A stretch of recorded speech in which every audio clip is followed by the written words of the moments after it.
Hello students, welcome to my channel Sync Physics with Suraj. I am Suraj, your physics guide through your whole journey of a class 11th, 12th, NEET and JEE examination. In this video, we will discuss about physics, technology and society, some physical quantities और unit. ठीक है, so let's start. What is a physics?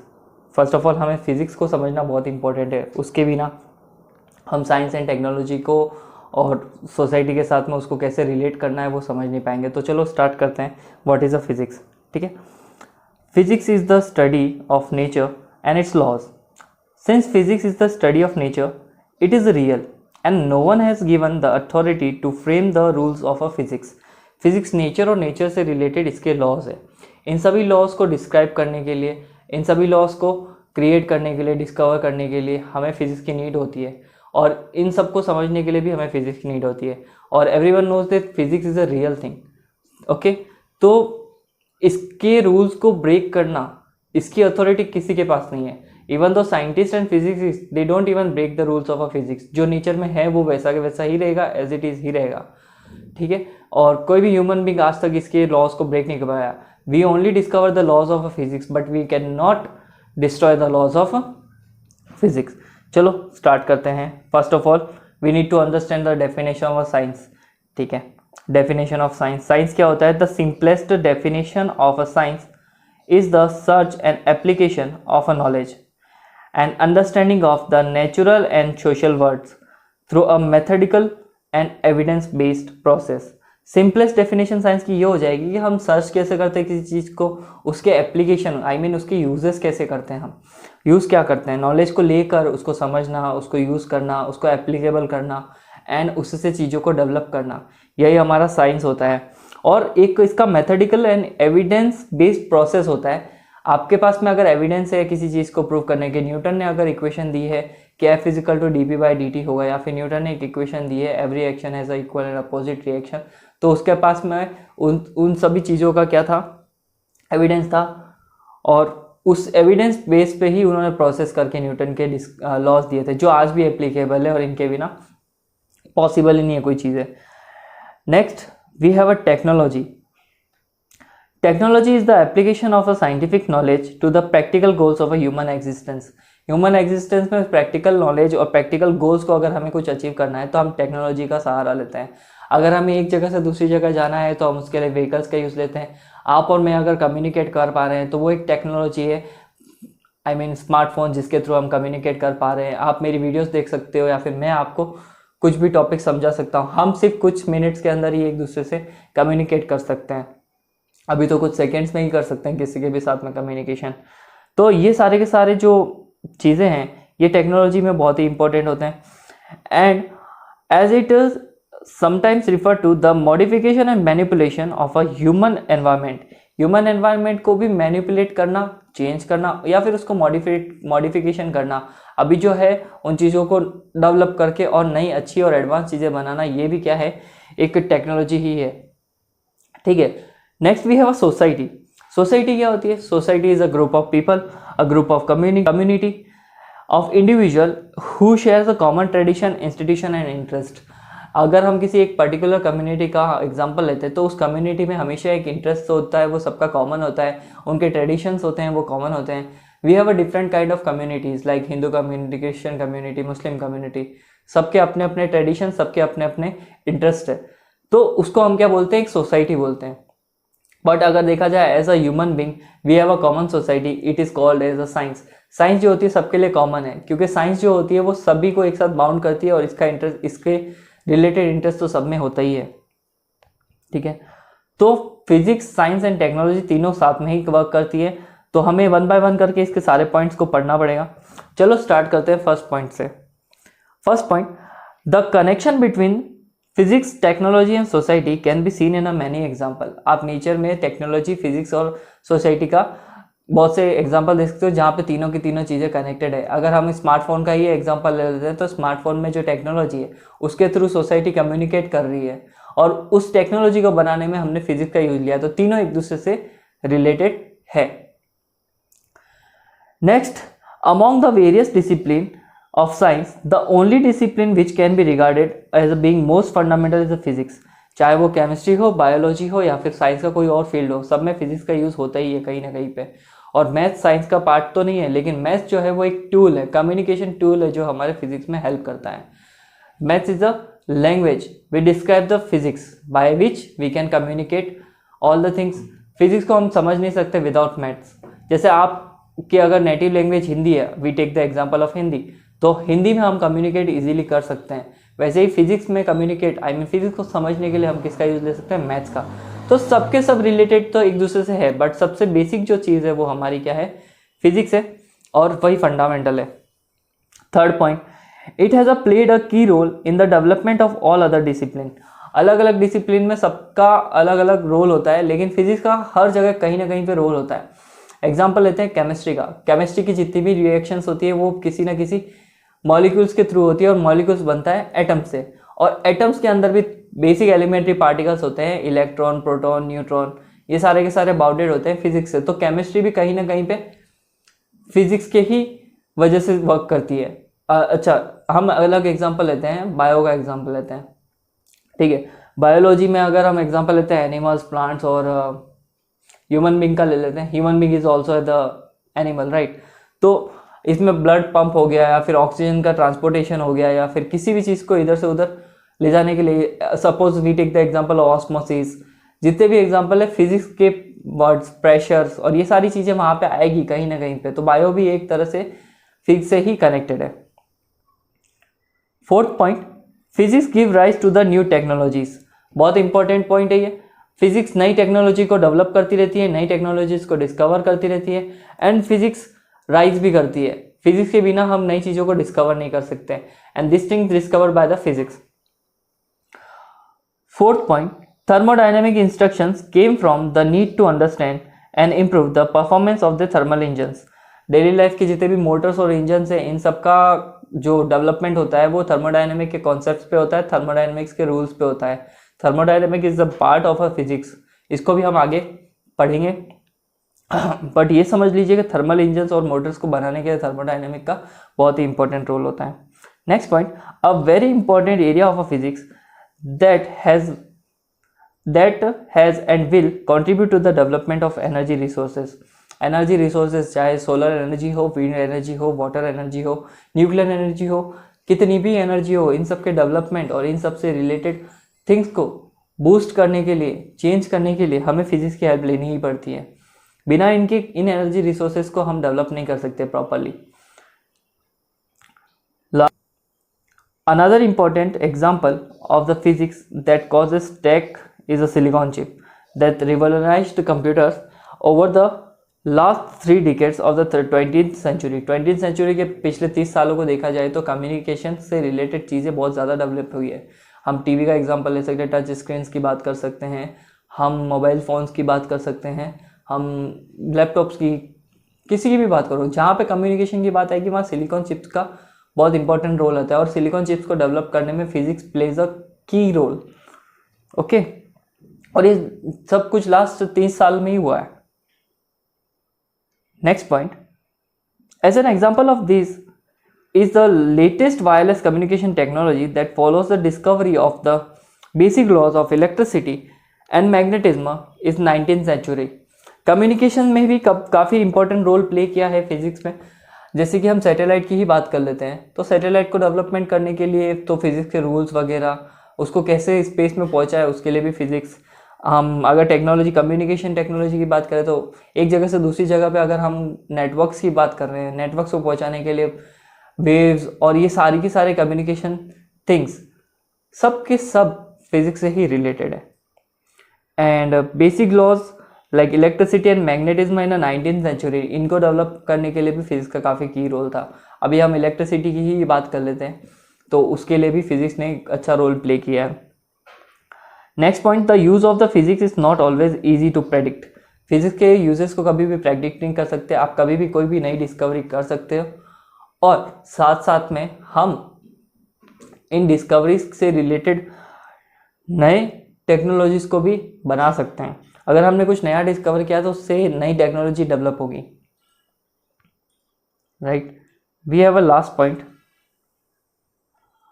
Bye the end of 1933 naturalist Ernest Rutherford had dismissed the possibility that atomic energy could be the extracted from the atoms. Rutherford ने ये dismiss कर दिया था कि atomic energy हम नहीं निकाल सकते किसी एटम से 1933 में, लेकिन ये गलत बात है। रदरफोर्ड ने जो स्टेटमेंट दिया था वो बिल्कुल ही गलत आया था। But for a few years later in 1938 Hahn and Meitner discovered a case of a neutron induced uranium explosion. Hahn and Meitner ने न्यूट्रॉन से रिलेटेड एक यूरेनियम एक्सप्लोजन को डिस्कवर करके उन्होंने ये बताया था कि हम एनर्जी एसोसिएट कर सकते हैं, एनर्जी को कंज्यूम कर सकते हैं by the nuclear explosion which could serve the basic for the nuclear material and nuclear energy. इस टेक्नोलॉजी का यूज़ करके हम न्यूक्लियर मटेरियल और न्यूक्लियर एनर्जी से रिलेटेड कुछ भी फिनोमिना को डिस्कवर कर सकते हैं। ओके, तो नेक्स्ट हमारे पास में है physical quantities. Physical quantities, what are the physical quantities, right? Physics describe the laws of nature.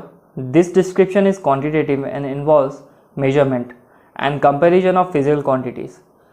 Physics जो है लॉज ऑफ नेचर है, एवरीवन नोज दैट, बट इस डिस्क्रिप्शन को क्वांटिटेटिव मतलब हमें इसको डिटेल में पढ़ना पड़ेगा एंड इन्वॉल्व्स मेजरमेंट। अगर हमें इसको डिटेल में पढ़ना है तो साथ साथ में इसमें मेजरमेंट्स भी इन्वॉल्व होंगे, कंपैरिजन भी होंगे फिजिकल क्वांटिटीज़ के, एक का दूसरे के साथ कंपेयर करना। तो इन सब की स्टडी के लिए हमें सबसे पहले डिस्कस करना पड़ेगा, हमें समझना पड़ेगा फिजिकल क्वांटिटी क्या होती है। चलो स्टार्ट करते हैं। Physical quantity, a physical quantity is a quantity that can be measure और consist of a numerical magnitude and units. Physical quantity जो है हमारी ऐसी क्वांटिटी होती है जो मेजर की जा सकती है इजीली, बट ऐसी क्वांटिटी का यूज़ हम कहाँ करते हैं? चीज़ों को मेजर करने के लिए करते हैं सबसे पहले। जैसे कि अब जैसे suppose I am taking this example, इस बुक की जो भी लेंथ है, इसकी मेजरमेंट है, विड्थ है, ये मेजर करके ही हम बता सकते हैं ना बुक का साइज़ क्या है। और अगर मेरे पास दूसरी बुक है तो मैं क्या कर सकता हूँ, उस बुक को दूसरी बुक के साथ कंपेयर कर सकता हूँ, इसका साइज़ ये है वो है। तो हम फिजिकल क्वांटिटीज़ के थ्रू ही हम चीज़ों को मेजर कर सकते हैं। और फिजिकल क्वांटिटीज़ वही होती है जिनको हम मेजर कर सकते हैं एक्चुअल में। जैसे कि हमारे इमोशंस की बात करता हूँ मैं, हैप्पीनेस, सॉरोनेस, सैडनेस, जो भी है, इनका मेजरमेंट करना पॉसिबल नहीं है। आप हैप्पीनेस को तोल नहीं सकते कितने किलो हैप्पीनेस है आपकी, right? It's a emotion. But आप ये ज़रूर तोल सकते हो कितने किलो आपने आयरन लिया है, कुछ लिया है, जो भी वेट है ना आपके पास में, उसको तो मेजर कर सकते हो। तो फिजिकल क्वांटिटी क्या होती है? जो मेजर कर सकते हैं। एग्जाम्पल के लिए length, mass, time, temperature, electric current and luminous intensity, और साथ साथ में वॉल्यूम भी आ गया। तो और भी है बहुत सारी फंडामेंटल क्वांटिटी, बहुत सारी डिराइव क्वांटिटीज़ है, बट आप समझ जाइए ऐसी चीज़ें जो मेजर की जा सकती है। Physical quantity be represented completely by its unit and magnitude. Physical quantity को दो चीज़ों से मेजर किया जाता है, एक तो मैग्नीट्यूड होता है उसका, आई मीन उसकी वैल्यू, साथ साथ में उसकी होती है यूनिट। तो हम इससे दो चीज़ों से इसको मैग्नीट्यूड से बता सकते हैं। एग्जाम्पल दे रखा है यहाँ पे, 10 metre means a length which is the 10 times the unit length. 10 metre का एग्जाम्पल लेते हैं तो 10 टाइम्स का मतलब क्या हुआ? जैसे कि सपोज कीजिए आपके पास में ये 10 मीटर है, वैसे इतना सा नहीं होता है 10 मीटर, बहुत ज़्यादा होता है, तो this is a 10 metre, right? तो 10 मीटर को मेजर किया है तो आपने इसके 10 पार्ट्स लिए होंगे ना, 1 metre, 2 metre, 3 metre, 4 metre, 5 metre, 6 metre. तो ऐसे करते करते 10 टाइम्स ऑफ द मीटर, एक मीटर को अगर 10 टाइम्स मल्टीप्लाई किया तब जाके तुम्हारे पास में 10 मीटर आया है। तो इसमें है ना 10 जो है वो उसका मैग्नीट्यूड या वैल्यू हो गई, उसके पीछे जो डिस्क्राइब कर रखा है मीटर, वो क्या हो गया? उसका यूनिट हो गया। तो फिजिकल क्वांटिटी को हम इस फॉर्मूला से भी डिस्क्राइब कर सकते हैं, मैग्नीट्यूड मल्टीप्लाई बाय मीटर। चलो एक एग्जांपल लेते हैं, 5 मीटर, 50 kg, 5 सेकेंड्स, ठीक है। यहाँ पे आगे इनके आगे जो न्यूमेरिकल वैल्यूज जैसे 5 है ये, तो 5 इसका क्या हो गया? मैग्नीट्यूड, और मीटर क्या हो गई? इसकी यूनिट हो गई। सिमिलरली 50 kg की अगर हम बात करें तो 50 kg में ये जो 50 है वो उसका मैग्नीट्यूड और kg जो है वो उसके यूनिट हो गई। तो हम चीज़ों को इस तरह से डिस्क्राइब कर सकते हैं। जैसे 5 सेकेंड है तो 5 क्या हो गया यहाँ पे? मैग्नीट्यूड, और सेकेंड्स क्या हो गए? उसकी यूनिट हो गई। फिर आता है हमारे पास में फिजिकल क्वांटिटीज दो तरह की होती है। बेसिकली इनके टाइप जो होते हैं 2 टाइप्स होते हैं। So physical quantity can be classified into the 2 categories. First category is the fundamental category and second category is the derived category. तो fundamental quantities and derived unit दो टाइप की होती है, और इन दोनों यूनिट्स में वन बाय वन करके हम इनकी डेफिनेशंस देखेंगे। तो फंडामेंटल क्वांटिटी होती है basic physical quantities that do not depend upon other physical quantities. ऐसी फंडामेंटल क्वांटिटीज जो किसी और क्वांटिटी पे डिपेंड नहीं होती है, वो खुद से ही होती है और इसको बना के रखा हुआ है, ये हमारे पास में किसी और पे डिपेंड होती नहीं है। तो इनको फंडामेंटल क्वांटिटीज बोलते हैं। We have examples like mass, length, time, current, temperature, luminous intensity and amount of substance. Mass, length, time और करंट और टेम्परेचर तो आपको पता पड़ ही रहा होगा। ल्यूमिनस इंटेंसिटी क्या होती है? ये एक्चुअल में ब्राइटनेस होती है लाइट के, कितनी ज़्यादा तेज है कितनी कम है। If a light is bright then luminous intensity is high, if light is dull then the luminous intensity is also low. Second one is amount of substance. ये एक्चुअल में किसी चीज़ का सब्सटेंस होता है, केमिस्ट्री में ज़्यादा यूज होता है इस अमाउंट ऑफ सब्सटेंस का। जैसे इसका यूनिट होता है mole. Mole concept you will study in the chemistry. Next है हमारे पास में डिराइव क्वांटिटीज। डिराइव क्वांटिटीज क्या होती है? Derive quantities are the ones that depend on the fundamental units are called derived quantities, right? derived quantities fundamental quantities से derive होती है। कहने का मतलब ये है कि ये क्वांटिटीज बनेगी किससे? फंडामेंटल क्वांटिटीज से। हम यहाँ पे एक एग्जांपल लेके देखते हैं। सपोज वी हैव, देखो यहाँ पे एक एग्जांपल दे रखा है इन्होंने, हमने वॉल्यूम, जैसे कि वॉल्यूम की बात है, वॉल्यूम का फॉर्मूला क्या होता है? Length into length into length, ठीक है? तो L क्यूब हो जाएगा, ठीक है? अब बताओ लेंथ का यूनिट क्या होता है? लेंथ इज अ बेसिक, तो बेसिक का होता है यूनिट मीटर, और इसके ऊपर क्यूब लग रहा है तो यहाँ पे आ गया मीटर क्यूब। वॉल्यूम की यूनिट होगी मीटर क्यूब। अब ये मीटर क्यूब किससे डिस्क्राइब हुआ है? हमारे फंडामेंटल क्वांटिटीज से डिस्क्राइब हुआ है। हम दूसरा एग्जांपल ले लेते हैं सो दैट आपको ज़्यादा अच्छे से क्लियर हो जाएगा। हम लेते हैं यहाँ पे एग्जांपल 10 मिनट्स का, ठीक है? चलो 10 मिनट्स का नहीं लेते हैं, हम लेते हैं यहाँ पे वर्क का ही एग्जांपल ले लेते हैं। वर्क, तो वर्क का होता है force into displacement. Formula actual में हम इसको डिटेल में स्टडी करेंगे। फोर्स क्या होता है हमारे पास में? Mass into acceleration. और डिस्प्लेसमेंट क्या होता है? लेंथ होता है यहाँ पे, ठीक है? फिर मास तो हमारे पास में मास रहेगा ही रहेगा। एक्सेलरेशन क्या होता है? Velocity upon time. और यहाँ पे लेंथ हो जाएगी लेंथ, ठीक है जी? तो इन सब क्वांटिटीज को जब हम कंबाइन करेंगे तो हमारे पास में एक नई क्वांटिटी आएगी जिसको हमें ना यहाँ पे बोलते हैं जूल। तो joule is a derived quantity, derived unit बोल सकते हो आप, जो किससे डिराइव हुई है? हमारे छोटी छोटी सी बेसिक फंडामेंटल क्वांटिटीज से। यहाँ पे बेसिक फंडामेंटल क्वांटिटी देखो, मास है, टाइम है, लेंथ है, इनसे हमने डिराइव की है एक नई क्वांटिटी। तो ये क्वांटिटी कौन सी होगी? डिराइव्ड क्वांटिटी होगी। चलो कुछ एग्जाम्पल दे रखे हैं। अच्छा, ये 7 बेसिक फंडामेंटल क्वांटिटीज का एग्जाम्पल दे रखा है। हमारे पास में 7 होती है बेसिक फंडामेंटल क्वांटिटीज।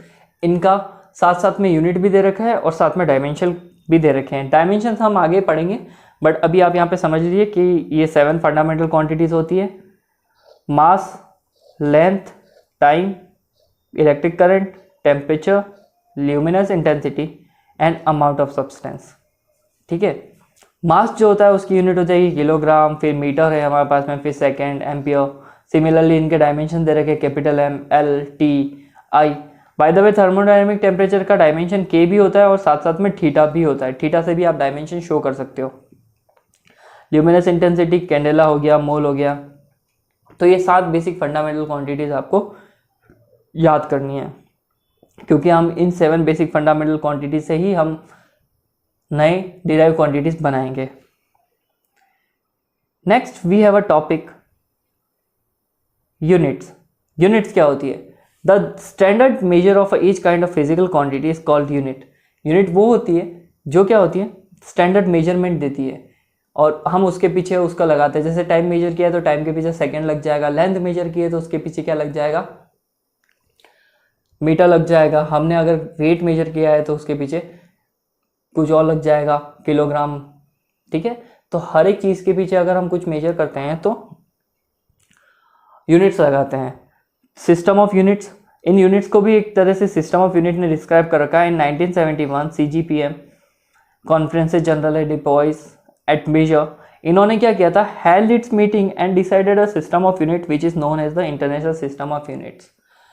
इन्होंने एक सिस्टम बना लिया कि भाई आपको स्पेसिफाई करके ये यूनिट्स की यूनिट्स जो है वो पीछे डिस्क्राइब करके रखनी है। जैसे मीटर है तो मीटर को मीटर ही बोलेंगे, और टाइम का सेकंड अगर यूनिट है तो वही यूज़ करेंगे हम। तो इन्होंने सिस्टम डिस्क्राइब कर दिए थे। अब वो 3 सिस्टम जो है हम उनको 1 बाय 1 करके डिटेल में पढ़ेंगे। First system we have a system CGS, second system we have MKS, third system we have a FPS। तो CGS का फुल फॉर्म होता है सेंटीमीटर, ग्राम एंड सेकेंड। तो पहला सिस्टम ये है जिसमें तीनों चीज़ें सेंटीमीटर में, ग्राम में, सेकेंड में ही डिस्क्राइब करेंगे। दूसरा सिस्टम है मीटर, किलोग्राम, सेकेंड। अब यहाँ पे हम तीनों को मीटर, किलोग्राम, सेकेंड में डिस्क्राइब करेंगे। और लास्ट में है हमारे पास में फुट, पाउंड एंड सेकेंड। ठीक है, CGS को हम गाउसियन सिस्टम भी बोलते हैं, MKS को हम जियोजी सिस्टम भी बोलते हैं, राइट। देखिए एक नोट दे रखा है यहाँ पे, इंपॉर्टेंट नोट है, ध्यान रखिएगा ये सब। Beside the above 7 fundamental units 2 supplementary units are also defined. 2 अलग अलग सप्लीमेंट्री यूनिट्स और डिस्क्राइब की गई है, angle and stay radian, sorry radian and stay radian. तो रेडियन जो यूनिट है वो है ना हमारे पास में सॉलिड एंगल की होती है, एंड स्टे रेडियन जो है हमारे पास में सॉलिड एंगल की यूनिट होती है। एंगल तो आपको सबको पता है, एंगल जो होता है हमारे पास में 2 लाइंस के बीच में बनने वाला पॉइंट होता है, जहाँ पे हम उसको एंगल से मेजर करते हैं, थीटा से डिनोट करते हैं। तो इसकी यूनिट क्या होती है, रेडियन। हम एंगल्स को किस में डिस्क्राइब करते हैं, रेडियंस में डिस्क्राइब करते हैं। Next we have a solid angle. अगर सपोज सॉलिड एंगल को मैं कैसे डिस्क्राइब करूँ, जैसे कि आप यहाँ पे एक एग्जांपल लीजिए, we have a watermelon, right. Watermelon में अगर मैं यहाँ पे कोई कट करके वाटरमेलन का एक पोर्शन निकालता हूँ, ठीक है, ये पोर्शन अगर मैंने यहाँ पे निकाला है, तो यहाँ पे जो एंगल बनेगा, आपने सबने नोटिस किया होगा, वाटरमेलन के अंदर अगर हम कुछ कट करते हैं तो यहाँ पे तुमने शेप देखा होगा, इसका कुछ ऐसा अजीब सा शेप होता है, 1 2 3 4। वाटरमेलन का अगर इस तरह का एक मैं पीस निकालना चाहूँ इस जगह से, तो यहाँ पे हमें क्या मिलेगा, एक एंगल मिलेगा जिसको हम सॉलिड एंगल बोलते हैं। तो सॉलिड एंगल का जो यूनिट होता है वो क्या होता है, स्टे रेडियन होता है। ठीक है, वैसे ये इतनी इंपॉर्टेंट नहीं है, बट आपको ध्यान में होना चाहिए कि there are 2 new units, supplementary units, जो 7 यूनिट से बिल्कुल ही अलग होती है। ओके, फिर आती है हमारे पास में प्रैक्टिकल यूनिट्स। प्रैक्टिकल यूनिट्स क्या होती है, apart from the fundamental and derived unit we also have a use practical units very frequently. ये एक्चुअली में ऐसे यूनिट से बिलोंग कर सकती है, नहीं भी कर सकती है, लेकिन प्रैक्टिकल यूनिट्स हम इनको यूज़ करते हैं। ऐसे सिस्टम में इनका यूजेस हो सकता है, नहीं भी हो सकता है। ठीक है, तो practical units may or may not belong to the system but can be expressed in any system of a units। ये ऐसे यूनिट से बिलोंग कर भी सकती है, नहीं भी कर सकती है, लेकिन हम स्टिल इनको यूज़ करते हैं। एग्जाम्पल के लिए 1 माइल इक्वल टू 1.6, यहाँ पे दे रखा 1 माइल इक्वल टू 1.6, तो यहाँ पे 1 माइल जो है वो प्रैक्टिकल यूनिट है, बट पीछे वो जो किलोमीटर दे रखा है वो ऐसा यूनिट से बिलोंग करता है। ठीक है, चलो देखो अभी हम है ना एग्जांपल लेके देखेंगे तो आपको ये प्रैक्टिकल यूनिट वाला कॉन्सेप्ट ज़्यादा क्लियर हो जाएगा। जैसे कि लेंथ का प्रैक्टिकल यूनिट का अब बात कर लेते हैं। लेंथ में क्या क्या है, 1 फर्मी है, 1 फर्मी 10⁻⁻15 होता है। ये फर्मी ऐसे यूनिट में नहीं आता है, लेकिन इसके पीछे जो मीटर दे रखा है वो ज़रूर आता है। Angstrom, 1 angstrom is equal to 10⁻10 metre. 1 micron 10⁻6 metre. 1 astronomical unit, astronomical unit कहाँ यूज़ होती है, ये स्पेस में यूज़ होती है, स्पेस के लिए यूज़ करते हैं हम, स्पेस में जो लार्जेस्ट डिस्टेंस होती है इनके लिए। तो 1 astronomical unit equal to 1.49 into 10⁻11 metre. Next 1 light year 9.46 into 10⁻15 metre. 1 light year की डेफिनेशन की बात करें तो लाइट को भी पहुँचने में, अगर किसी पॉइंट ए से पॉइंट बी तक पहुँचने में अगर लाइट को भी अगर 1 साल लग जाता है तो हम उसे क्या बोलेंगे, 1 लाइट ईयर बोलेंगे। Suppose we have a point A, suppose we have a point B. Light point A से पॉइंट बी तक जाने में अगर 1 साल लगा रही है, and we know that light की स्पीड कुछ ज़्यादा ही होती है, 3 इंटू 10⁸, तो लाइट ने इतना टाइम लगा दिया, 1 साल लगाया, तो उस डिस्टेंस को कवर करने के लिए जो डिस्टेंस बनी है उसको क्या बोलते हैं हम, लाइट ईयर बोलते हैं। ये कुछ ज़्यादा होती है, 9.46 इंटू 10⁻15 मीटर। इस लाइट ईयर का यूज़ हम स्पेस एस्ट्रोफिजिक्स में करते हैं। 1 पार्सेक 3.46 लाइट ईयर, तो 1 पार्सेक और बड़ी यूनिट आ गई यहाँ पे। We have a mass units, देखो फर्स्ट 1 मीट्रिक टन, एक टन की वैल्यू 1000 किलोग्राम होती है। 1 quintal 100 kg, 1 AMU atomic mass unit, ये केमिस्ट्री में यूज़ होगी आपके, जो होती है 1.67 into 10 to the power -27 kg, right. Next we have a time units. 1 year कितना होता है, 1 ल्यूनर मंथ कितना होता है। ल्यूनर मंथ एक्चुअल में मून जो है ना अर्थ के चारों तरफ रिवॉल्व करता है ना, उसको एक सर्कल रिवॉल्व करने में कितना टाइम लगता है, वो 1 ल्यूनर मंथ होता है। 1 solar year 365.25 days, solar days.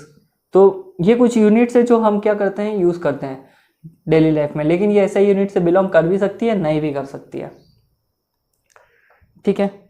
चलो फिर मैंने आपके यहाँ पे एक छोटा सा हिंट दे रखा है, टू कन्वर्ट अ यूनिट, किसी भी किलोमीटर को मीटर में, सेंटीमीटर में या फिर मिलीमीटर में कन्वर्ट करना हो तो आप उसको कैसे कन्वर्ट कर सकते हैं। तो कुछ एग्जांपल्स दे रखे हैं यहाँ पे, so that you will use this things in your physics numericals. चलो एक एग्जांपल लेते हैं, 5 किलोमीटर लेते हैं।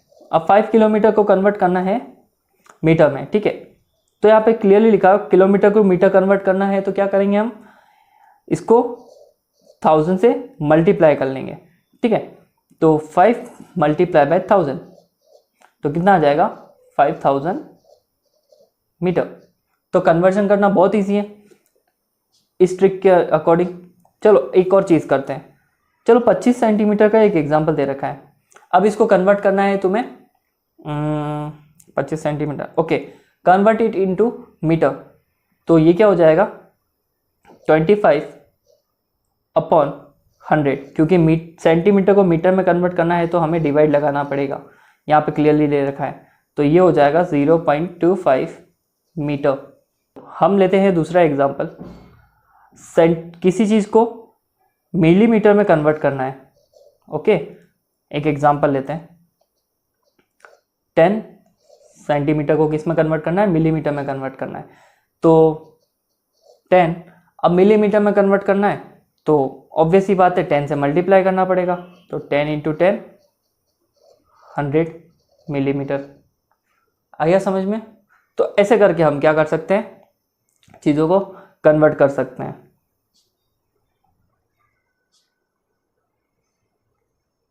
Next we have SI prefixes. SI prefix कुछ नहीं होते हैं, देखो फिजिक्स में क्या होता है कि लॉज जो होते हैं उनके रिलेटेड मेजरमेंट भी काफ़ी वास्ट हो सकते हैं। कोई चीज़ काफ़ी दूर तक हो सकती है, जैसे यहाँ से लेकर सन तक की डिस्टेंस, और कुछ चीज़ें काफ़ी छोटी हो सकती है, जैसे एटॉमिक डिस्टेंस, एक एटम का साइज।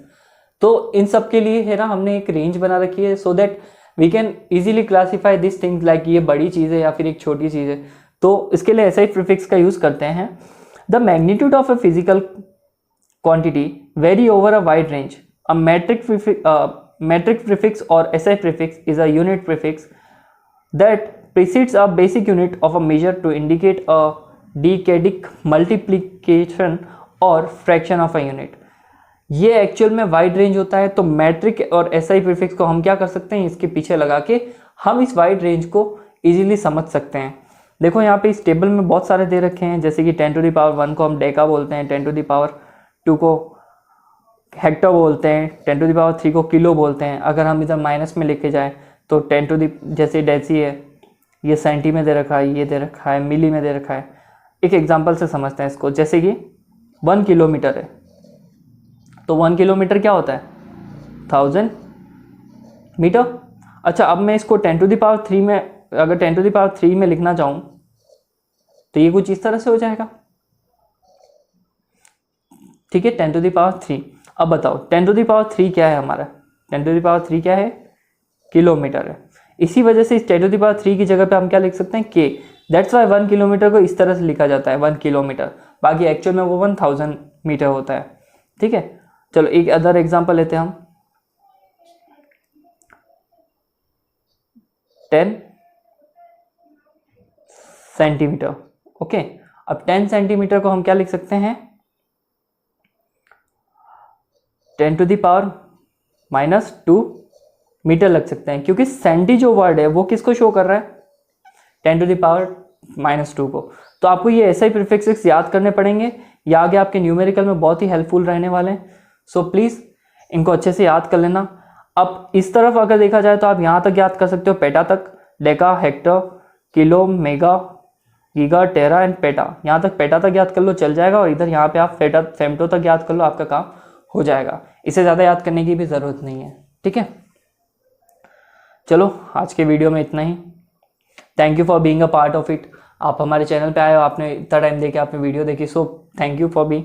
अगर आपको हमारी वीडियो अच्छी लगी है तो keep sharing and supporting, because every share and support fuels our journey to YouTube, right. So ये हमारे लिए हेल्पफुल होगा। और आपको अगर डिजिटल नोट्स चाहिए तो आप यहाँ पे हमारे टेलीग्राम चैनल पे जाके भी देख सकते हैं और वहाँ से डाउनलोड कर सकते हैं। मैं इसका डिस्क्रिप्शन बॉक्स में लिंक डाल दूंगा, आप वहाँ से है ना ये डिजिटल नोट्स जो मैंने बनाए हैं आप इनको डाउनलोड कर सकते हैं। और अपने साथ में अगर आपको नोट्स डाउनलोड करने हैं तो आप हमारे टेलीग्राम चैनल पे भी जा सकते हैं और वहाँ से ये डाउनलोड कर सकते हैं। मैं आपको इसका लिंक शेयर कर दूंगा डिस्क्रिप्शन बॉक्स में, आप वहाँ से टेलीग्राम पे जाके डाउनलोड कीजिए, अपने फ्रेंड्स को भी बताइए और शेयर कीजिए कि ऐसे डिजिटल नोट्स, ताकि उनका भी बेनिफिट हो सके, ठीक है। Thank you.